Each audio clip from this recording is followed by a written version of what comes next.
How have you incorporated your culture or background to better your company or organization or the people who work there? My job is pretty much expressing my culture and my background. We're working on our equity committee and I'm part of that. And so I'm constantly making sure that our students are represented, the Latino students, students of color are represented, and that they actually get to hear the truth about what is happening in our school and not the sugar-coated stuff that they always go to. But like I said, my job, I'm a Spanish teacher, so my culture is always represented. Not just that, but I'm one of the 4 Latinos in our building, and we're like 76% Latino in my high school. And so kids have never met know who I am. They know I'm the crazy teacher that has a chancla in her podium. They know that I am the one that was born in Chihuahua, Mexico, and has that really strong accent with the shoe every time she speaks in Spanish.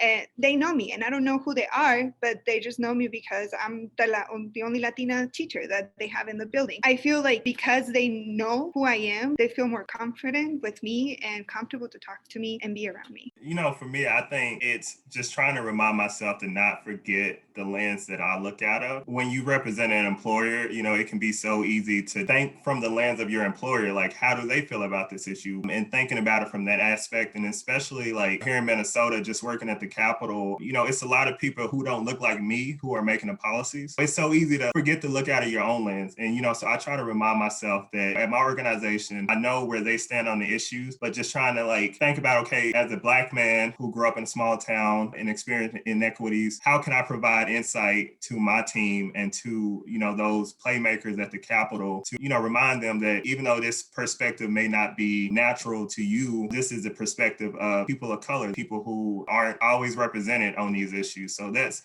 something that I would encourage people to do, is just to not forget the lens that you look out of. Part of my work with the Public Health Institute is working with community health workers. And part of Hawaiian culture is everyone is welcome to our table. So one thing that I've learned is, so poi, right, is a staple food of the Hawaiian diet. And I had learned that you can make it really thick, but if more people show up for dinner, you add water, you thin it, you're going to feed more people. And so I think using that cultural lens and working with the community health workers here is, we're growing an association that currently doesn't exist in our state.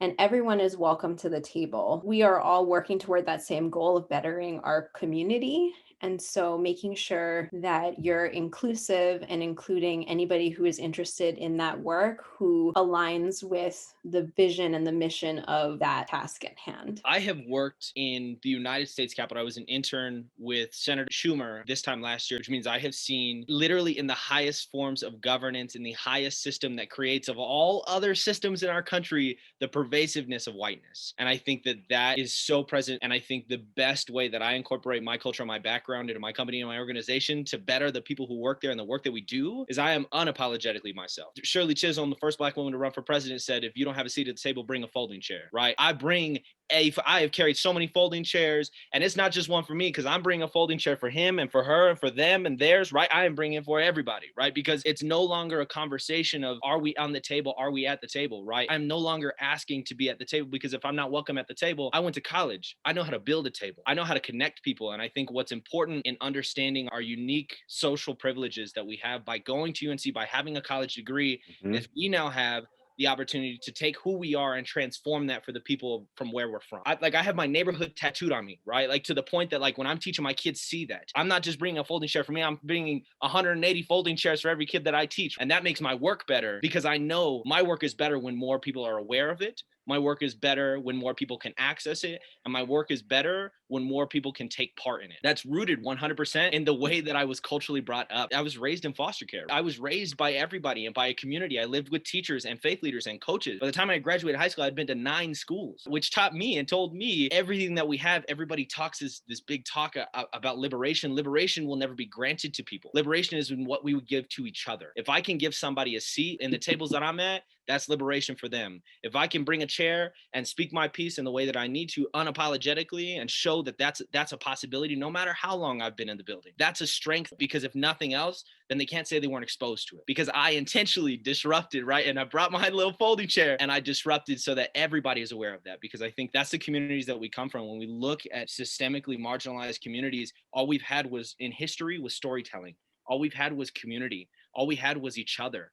which means that those things are powerful. We have survived and persisted off of having no resources or access to the systems that we are now accessing, and we have still survived and persisted, which means now I have to carry that with me authentically because I know that there is power in that, and I know that the systems that I have access to don't understand the power in there.